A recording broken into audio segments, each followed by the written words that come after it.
कुलाबी गुना असा तसा मा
सूबाई गवर्नमेंट ने मुतालबा दादा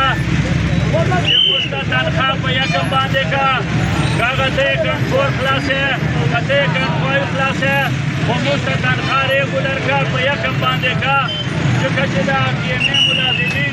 हर वक्त बेचैन है बेसकून है और मतलब तकलीफ से 3 मैसे चलोर मैसे तनख्वाह नहीं और बला दादा چې د PLA مستقل بندوبست وشي چې د آینده دپاره بیا نه بند کېږي دا مطلب ده چې دغسې جاري موږ چې کوم سروس سټرکچر مسله ده دا باندې موږ لګیا یو او کړې مو ده نو موږ وایو چې په دې باندې عمل وشي او د سروس سټرکچر مسله زر نه زر حل شي چې چا خپل حق کېږي چې هغو ته خپل حقوق میلاو شي نو موږ 4 ورځو نه دلته په هړتال باندې وو موږ د تنخواه او پنشنو مسله وه موږ سره مذاکرات وشول میر صاحب DMO صاحب موږ ته یوه تنخواه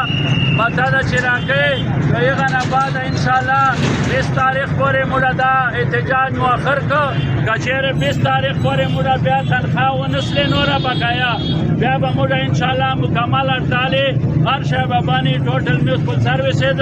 نو دا تاسو ته انشاءالله دا پیغام ده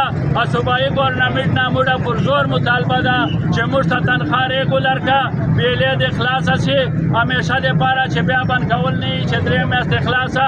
3 میاشتې بند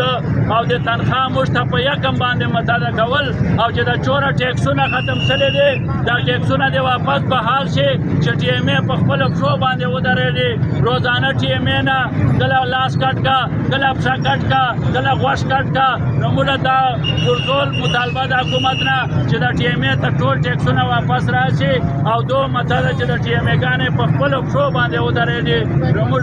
دا انشاءالله دا مطالبې دي دا خبرې دي که چېرته دا مسله موږ په دا نن ټولې KPK RTMA احتجاج باندې حل نشله بیا موږ انشاءالله اسمبلۍ مخې ته لوکل ګورنمنټ امپلایز فیډریشن KPK په سطح انشاءالله د اسمبلۍ مخې ته دغه متعلق د تنخواهو متعلق د PLA متعلق سروس سټرکچر متعلق د ټیکسونه چې کوم ختم دي چې دا واپس شي دغه متعلق به انشاءالله بیا موږ اسمبلۍ مخې ته احتجاج بیا به اسمبلۍ مخې ته وځو بیا به دلته نه وي چې موږ دلته وځو انشاءالله د خیر و زندګي وه ګرمي ده نور خو زه دا وایم چې مطلب تاسو انشاءالله په ټول په دې باندې مطلب تیاري کوو چې موږ به انشاءالله بیا انشاءالله میدان ته وځو دا حقوق به موږ خامخا غواړو چې موږ ته روزانه مسله د تنخواهې چې موږ ته دا مسله حل شي نو انشاءالله دغې باندې به انشاءالله هغې قبول شو خبرې کول غواړي